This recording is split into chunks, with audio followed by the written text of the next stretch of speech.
Welcome back to another episode of the Even Year Dynasty Show. I'm your host, Cody. On this episode, we are going to talk about uh, some of the pitchers that I think the Giants should pursue. And I will say, in addition to Yoshinobu Yamamoto, and we will still count Shohei Ohtani in the pitcher category, even though he's not going to pitch in 2024. To lead this off, we're going to talk about John Morosi's comments, which today he came out and said that the Giants have their heart and finances set on trying to acquire one of Shohei Ohtani or Yoshinobu Yamamoto. I don't think this is a surprise. Everyone already knew that they are extremely high on both and really going to try their hardest to sign those guys. I'm going to not go too deep into this. We've already talked about those two in pretty deep lengths so far. But, him coming out with those comments just really are not a surprise. Now, the one thing I would take away from that is when he says they are set on trying to sign one of those guys. I would tend to think that they could easily afford both players. Looking at their payroll situation and the ability that they have to move off some payroll if they need to between now and the season starting, as well as, we've talked about Shohei Ohtani and how he kind of raises that break-even point, and he is he's a money maker in his own right. So if one signed here and the other one is still on the market, I 100% would expect the Giants to still be pursuing that other player. So now the odds of either of them probably slim, but we'll dare to dream here as Giants fans. But I wanted to start off by talking about some of the pitchers that I would like to see the Giants pursue. I did an entire episode talking about, between Matt Chapman and Blake Snell as to why I would not personally go after either of those guys. So if not, the Giants do need to address their starting pitching. I don't think it's as pressing of a need as, say, center field or just their offense as a whole, or even their defense, which all of those things were terrible last year. But I do believe that it is somewhere they can greatly improve on their roster. So the three players that I would like to see them going after if they can't get Yoshinobu Yamamoto would be first guy is going to be Marcus Stroman, which I don't think this is going to be a particularly popular pick, but you're talking about a guy that, number one, has openly said he wanted to pitch for the Giants. After he signed his deal with the Cubs, he came out saying, he liked the Giants and he hopes to pitch there someday. So, guys that want to be here, I think that's a good place to look for sure, especially guys that have had as much success in their career as Marcus Stroman. He's not going to be the most overpowering player. He's a little bit on the older side. He's entering his age 33 season, which, part of the reason I didn't want Blake Snell is the length of his contract, his age. I don't think it fits the timeline. But with Stroman, it's a little different because you're talking about a guy that's probably only going to get a 2 or 3 year contract.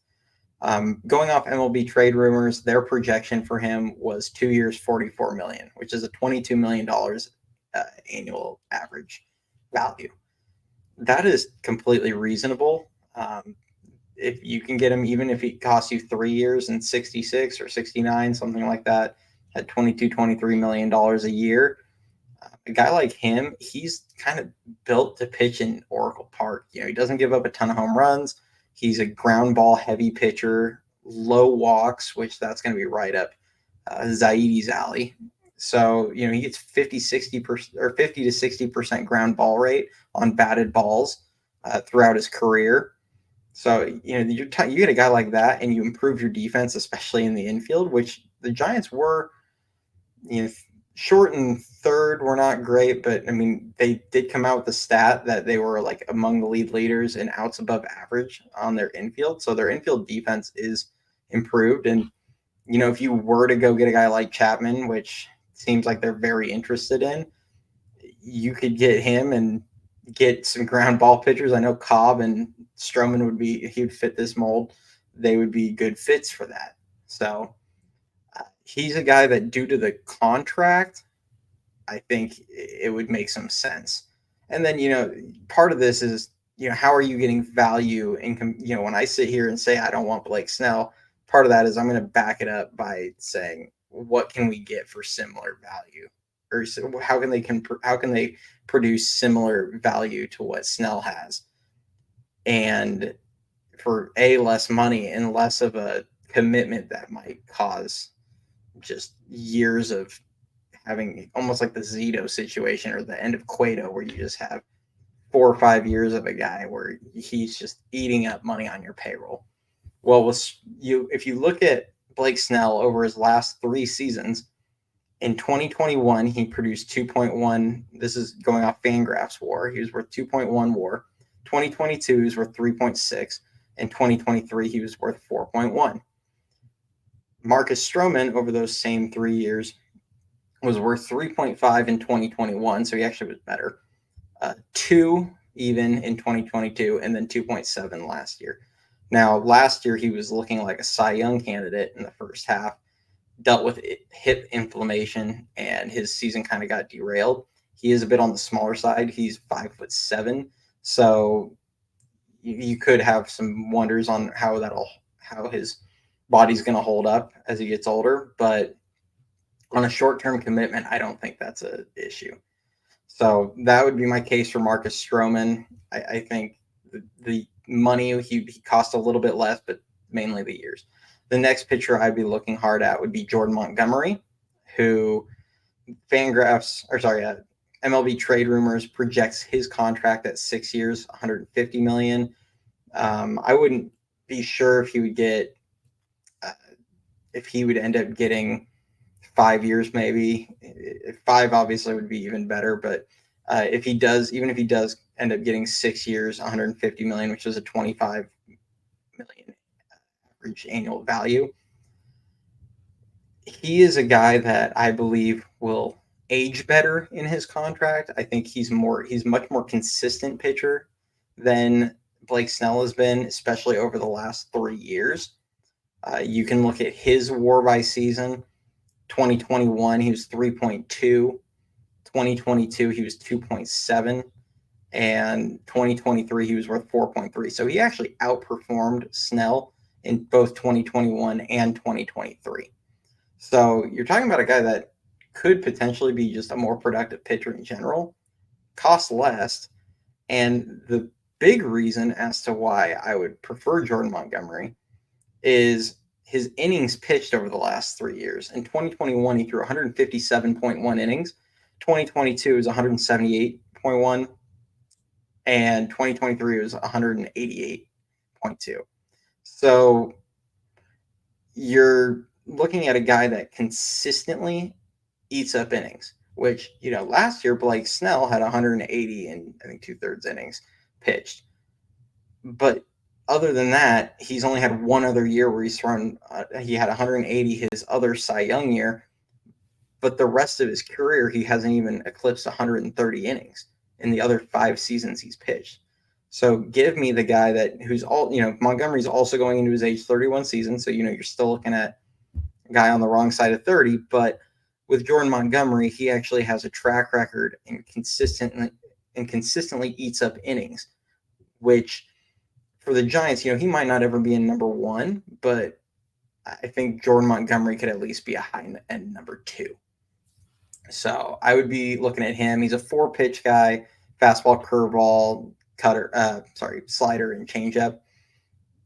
All of them are plus pitches. None are like elite pitches, but he has 4 plus pitches. And the other thing with him is he also has shown that he's a good postseason pitcher in his career, and most of this came this year with the Rangers, but he has had a couple other outings. But in his career, he's got 37 and 2/3 innings. He's got a 3-1 record, a 2.63 ERA in the postseason.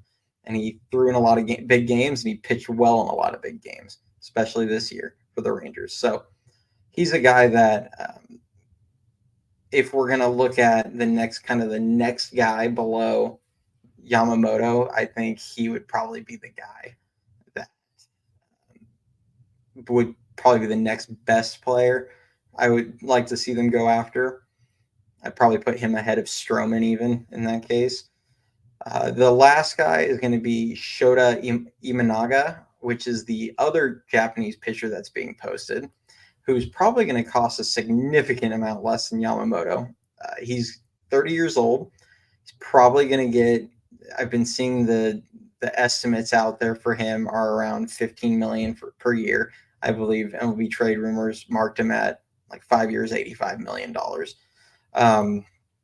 He's he actually throws 6 pitches technically, but it's mainly a mid-90s fastball cutter that he likes to throw to righties. Slider, which is his out pitch. It's just a filthy slider.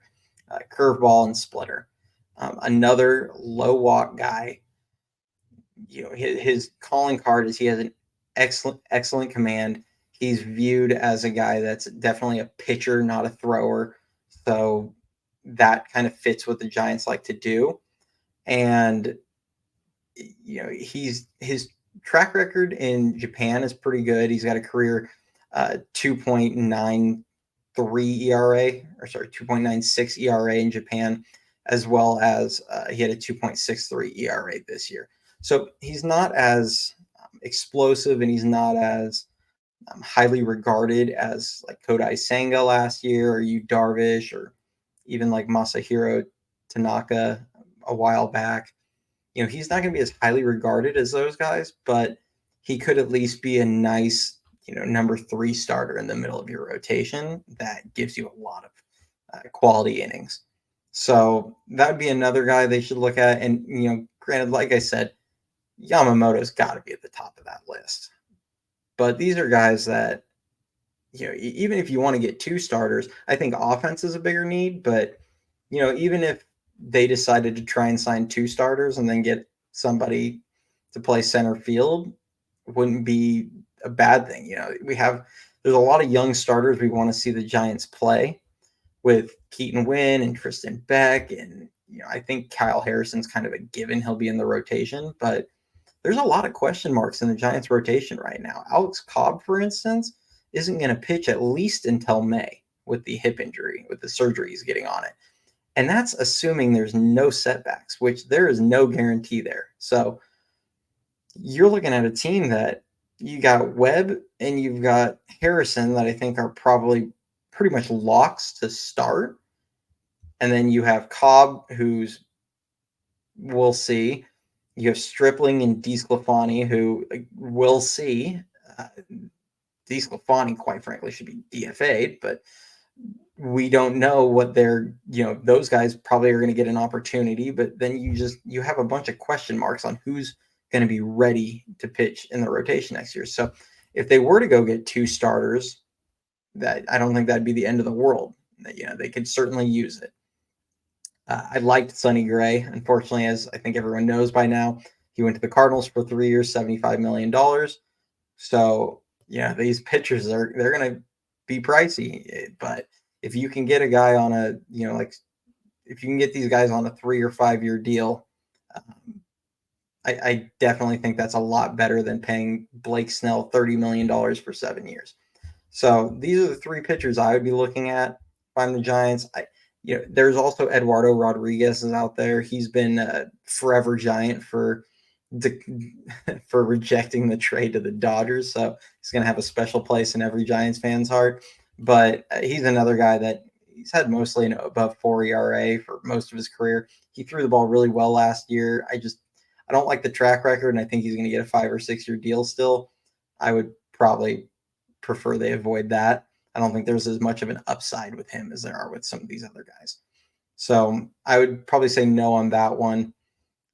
So other than that, there's not a ton of pitchers really out there that I'm seeing, but we'll definitely keep looking. And the last thing I wanted to talk about today is I did actually have somebody slip in a question on the last video, and they asked if I would trade Logan Webb for Luis Robert. I found out he pronounces it Robert Jr. But would I trade Logan Webb for Luis Robert Jr. straight up. And I will say this actually is a hard one. In my gut, I would immediately think no, but everyday player impacts the game every day. You actually have to kind of consider that, especially given the age, contract, and everything. But it would be a no for me. Logan Webb, number one, is a team leader, and that I don't think you can take that for granted. That he has kind of stepped up as the leader of the Giants. He is currently the face of the Giants, so I don't think we should take that for granted. The other thing is he's also on a very team friendly deal. I mean, you're seeing the money that's getting thrown around for starters right now. And the Giants got him for, what was it, 5 years, $95 million on the extension. I mean, you're talking about a guy he's under contract, I believe, for 6 more seasons, because this year he's on uh, he's not, he hasn't quite kicked in, I believe, this year. So I think he still has 6 years left that he's under contract, and he is very cheap compared to what most aces go for around baseball. So, given the deal and the fact that he's proving himself as a legitimate number one starter in the majors, I would say it's a no for me. And he's also the same age as Luis. Actually, I think he turned 27. He might be going into his age 27 season, where Luis Robert is going into his age 26 season. So he's a year older, but I did have to think about it a little bit. But I think with given Webb's ties to this organization, his production the last couple years, his leadership, and just his overall importance, it would probably be it wasn't quite as easy of a no as I would have thought, but I do think it would for sure be a no for me. But so that's all I had today. Definitely keep slipping in those questions. I always like getting those ones that make me think a little bit. But hopefully we have some news. I've been seeing some rumblings going around that something might happen tomorrow. I'll believe it when I see it, but hopefully if something does, I will be recording tomorrow. Otherwise, we'll probably catch you all on Thursday. But hope everyone has a great night or great morning if you're listening to this Wednesday morning, and we will talk soon. Bye.